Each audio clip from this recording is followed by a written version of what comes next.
हर एक अच्छी चीज़ का अंत होता ही है, बस मायने ये रखता है कि वो अपना एंड अच्छे तरह करता है या बुरे तरीके से।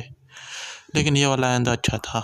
मैं बात कर रहा हूँ इस संजय दत्त के, जिसने अपने 10 साल के करियर को पूरा करते हुए आज अपना सीरियल ख़त्म करते हुए एक अच्छा अनुभव, एक अच्छा साझा मेमोरी जो याद बच्चों को 2016 से दिया गया था कि कैसे कैसे ये सब चीज़, कितने खेल खेले गए, कितना कुछ मेमोरी जोड़े गए सब माइक कैरेक्टरों के साथ, सब कुछ जोड़ के जो जो चीज़ बताया गया था उसका आज हमने हम सब ने अपना विटनेस किया, हमने सब ने देखा उसका एंड।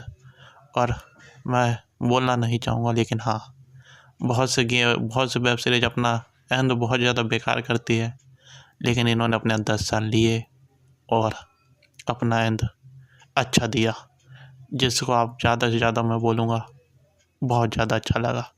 तो हाँ, ये बहुत ज़्यादा अच्छा है।